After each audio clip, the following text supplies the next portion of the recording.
Hello friends, வணக்கம். இன்றைக்கி என்ன செய்ய போகிறேன்னு நான் சொல்லவே தேவையில்லை. எல்லோரும் ரொம்ப ஆவலாக இருப்பீங்கன்னு நினைக்கிறேன். தேன் மிட்டாய் யாராருக்கெல்லாம் பிடிக்குமோ அவங்கெல்லாம் கட்டாயம் ஒரு லைக் போட்டுருங்க ஃபஸ்ட்டு.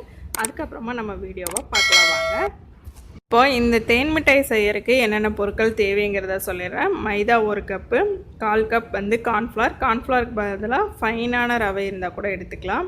அப்புறம் இது ஈஸ்ட், இது 1 டீஸ்பூன் வேணும். அப்புறம் அது பார்த்திங்கன்னா கேசரி கலர், உங்கள் விருப்பத்துக்கு ஏற்ப எவ்வளோ கலர் வேணுமோ அவ்வளோ சேர்த்துக்கோங்க. நான் என்னோடய இன்க்ரீடியன்ட் டிஃப்ரெண்ட்டாக இருக்கும்னு நீங்கள் நினைக்கலாம். இதுதான் மார்க்கெட்டில் விற்கக்கூடிய தேன் மிட்டாயோட ஒரிஜினல் இன்க்ரீடியன்ட்ஸ். என்னோடய ஈஸ்ட்டை பற்றி நான் சொல்லிடுறேன். பார்த்திங்கன்னா இன்ஸ்டன்ட் ட்ரை ஈஸ்ட். மார்க்கெட்டில் விற்கக்கூடியதெல்லாம் மோஸ்ட்லி எல்லாத்து வீட்லேயும் இருக்கக்கூடியது ஆக்டிவ் ட்ரை ஈஸ்ட்டுன்னு சொல்லி வச்சுருப்பீங்க. அது பார்க்குறக்கு கடுகு மாதிரி கொஞ்சம் பெருசாக இருக்கும். இது கசகசா மாதிரி ரொம்ப ஃபைனாக இருக்கும். இது இன்ஸ்டண்ட்டாக அப்படியே மிக்ஸ் பண்ணிக்கலாம். இப்போ 1/2 கப் லுக்வார்ம் வாட்டர் எடுத்திருக்கேன், வெது வெதுப்பான தண்ணி. அதில் போட்டு மிக்ஸ் பண்ணால் அப்படியே கரைஞ்சிருச்சு. அதாக இருந்தால் நீங்கள் ஆக்டிவேட் பண்ணணும். இதே மாதிரி லுக்வார்ம் வாட்டரில் அந்த 1 டீஸ்பூன் ஈஸ்ட்டும் 2 டீஸ்பூன் சர்க்கரையும் போட்டு மிக்ஸ் பண்ணி ஒரு 10 மினிட்ஸ் வச்சிங்கன்னா நல்லா நுரைச்சி வந்திருக்கும். அதை எடுத்து நம்ம யூஸ் பண்ணணும்.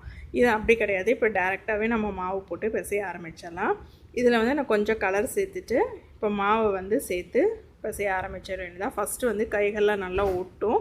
அதுக்கப்புறம் நீங்கள் இப்போ ஒரு 10 நிமிஷம் போல் நல்லா பிசைஞ்சிட்டே இருந்திங்கன்னா ஒட்டாமல் நல்லா சேர்ந்து ஒரு மாவு நல்லா வந்துடும். அது வரைக்கும் பிசைஞ்சு எடுத்துக்கோங்க. நீங்கள் நிறைய சேனல்ஸில் இந்த தேன் மிட்டாயோட இன்க்ரீடியன்ட்ஸ் பார்த்துருப்பீங்க. மைதா மாவு, தயிர் வச்சு செஞ்சுருப்பாங்க. அப்படி இல்லைன்னா இட்லி அரிசியும் உளுந்து ஊற வச்சு மாவரைச்சி செஞ்சுருப்பாங்க. ஒரு சிலர் இட்லி மாவில் கூட செஞ்சுருப்பாங்க. ஆனால் அது எல்லாமே ஒரிஜினலாக உங்களுக்கு கடைகளில் விற்கக்கூடிய மாதிரி வந்ததானா நீங்கள் ட்ரை பண்ணி பார்த்துருந்தீங்கன்னா உங்களுக்கு தெரிஞ்சிருக்கும்.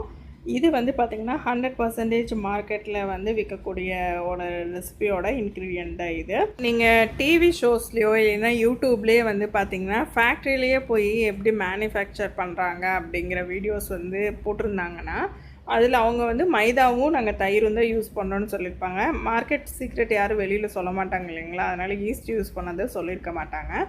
இப்போ நாம் மாவு இந்த மாதிரி ஒரு 10 நிமிஷம் பிசைஞ்சிங்கன்னா கையில் ஒட்டாத ஒரு சேர்ந்து வந்துடும். அப்போ அந்த டயத்தில் 1 டீஸ்பூன் எண்ணெயை மேலே ஃபுல்லாக கோட் பண்ணிக்கோங்க. பண்ணிவிட்டு இதை ஒரு 1.5 மணி நேரம் நான் ஊற வைக்கிறேன். மேக்ஸிமம் நீங்கள் ஒரு 2 ஹவர்ஸ் கூட வச்சுக்கலாம். அதாவது நம்ம வச்சுருக்க அளவை விட டபுள் சைஸ் ஆகும். அந்த அளவுக்கு வர வரைக்கும் நீங்கள் வெயிட் பண்ணுங்கள். இப்போ 1.5 மணி நேரம் ஆயிடுச்சு. நம்மளோடது பார்த்திங்கன்னா நல்லா பொங்கி வந்திருக்கும். நான் வச்சுருந்ததை விட டபுள் சைஸ் ஆகிருக்கு பாருங்கள். இதுக்காக தான் ஈஸ்ட் போடுறாங்க. அது இல்லாமல் நல்ல ஒரு உங்களுக்கு என்ன சொல்கிறது, ஒரு தேன் மிட்டாயோட நல்ல ஒரு டெக்ஸ்சர் கிடைக்கும். சாப்பிடும்போது அது ஒரு மாதிரி வரும் இல்லைங்களா, அது கிடைக்கும். இப்போ மறுபடியும் என்ன பண்ணுறீங்க, இதில் ஃபுல்லாக ஏர் ஃபார்ம் ஆகிருக்கும். அதனால நீங்கள் மறுபடியும் பிசைஞ்சு கொடுத்துட்டு அப்புறம் நம்ம சின்ன சின்ன பால்ஸ் பண்ணி எண்ணெயில் போட ஆரம்பிச்சிடலாம். அதுக்கு முன்னாடி நம்ம சுகர் சிரப்பு ரெடி பண்ணிக்கலாம். இப்போ சுகர் சிரப்பு செய்கிறதுக்கு நான் 1.5 கப் சர்க்கரை எடுத்திருக்கேன். அதுக்கு 3/4 கப் தண்ணி விட்டுக்கோங்க. தண்ணி விட்டு இது பார்த்திங்கன்னா பாகு பதமெல்லாம் எதுவும் கிடையாதுங்க.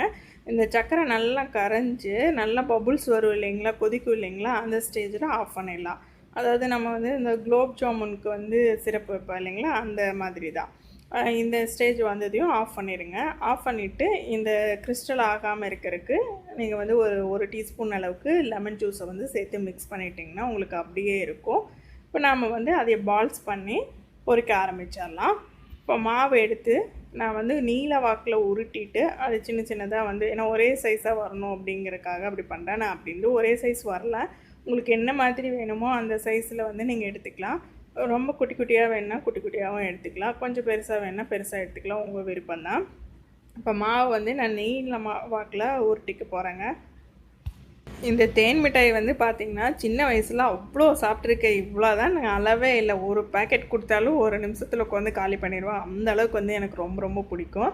எல்லாத்துக்குமே அந்த மாதிரி தான் ரொம்ப பிடிக்கும். இப்போ என்னோடய கிட்ஸு இது செஞ்சேன்னு பேருங்க, என் கண்ணிலேயே காட்டல. ஒரு 4 பீஸ் தான் நான் சாப்பிட்ருப்பேன். ஃபுல்லாக அவங்களே வேட்டையாடிட்டாங்க. எனக்கு தெரியாமல் அவங்க அப்பா கிட்டே பாட்டிக்கிட்ட எல்லாம் சொல்லி வாங்கி சாப்பிட்டாங்க.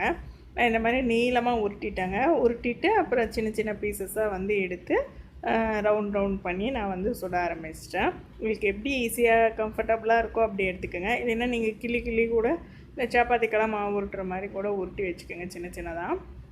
இப்போ இந்த மாதிரி எடுத்துட்டேன். இது வந்து கொஞ்சம் அன்ஈவனாக தான் இருக்கும், ஒரே சேம் ஒரு நல்ல பால்ஸ் மாதிரி பிடிக்கல. ஏன்னா நீங்கள் கடைகளில் வாங்கும்போதே தெரிஞ்சிருக்கும், அது வந்து ரொம்ப ஒரு மாதிரி பர்ஃபெக்டான ஒரு குலோப் ஜாமுன் மாதிரி நல்ல ஒரு ரவுண்ட் ஷேப்பெல்லாம் இருக்காது. அந்த மாதிரி பண்ணிக்கோங்க. பண்ணிவிட்டு இப்போ எண்ணெய் வந்து ரொம்ப சூடாக இருக்கக்கூடாது, மிதமாக வச்சு நீங்கள் போட்டிங்கன்னா நல்லா உள்ளே எல்லாம் வேகணும். அதனால் வந்து மிதமாக வச்சு நீங்கள் போட்டு பொரிச்சு எடுத்துருங்க. இது வந்து கொஞ்சம் கலர் கம்மியாக தான் இருந்துச்சு, அதனால் வந்து நான் சுகர் சிரப்புலேயும் கொஞ்சம் கலர் சேர்த்துருக்கேன். பாருங்கள், இப்போ லைட்டு மாற்றி போட்டிருக்கேன். இப்போ இதில் பார்க்கும்போது கொஞ்சம் கலர் தெரியுது, ஆனால் இருந்தாலும் இதை விட நல்ல டார்க்காக தானே இருக்கும் கடைகளில். அதனால் வந்து நான் சுகர் சிரப்பில் வந்து இன்னும் கொஞ்சம் கலர் சேர்த்துருக்கேன். இப்போ நல்லா சலசலப்பாடங்கண்டியும் எடுத்துருங்க. எடுத்துகிட்டு இது சூடாக இருக்கும் போதே அப்போவே வந்து நீங்கள் வந்து சுகர் சிரப்பில் போட்டுருங்க. சுகர் சிரப்பும் சூடாக இருக்கணும். சப்போஸ் ஆறி இருந்துச்சுன்னா திருப்பவும் வந்து நீங்கள் சூடு பண்ணி வச்சுக்கோங்க. இப்போ அதில் போட்டுட்டு நல்லா ஊற விட்டுருங்க. எல்லோரும் பார்த்திங்கன்னா ஒவ்வொருத்தரும் ஒவ்வொரு டைம் சொல்லியிருப்பாங்க, 10 நிமிஷம் ஊறணும், அரை மணி நேரம் ஊறணும், 1 மணி நேரம். வந்து 2 hours ஆச்சுங்க நல்லா ஊறி வர்றதுக்கு. இடையில அப்பப்போ கலந்து விட்டுட்டே இருங்க, ஏன்னா ஊறினது அடியில் தங்கிக்கும்.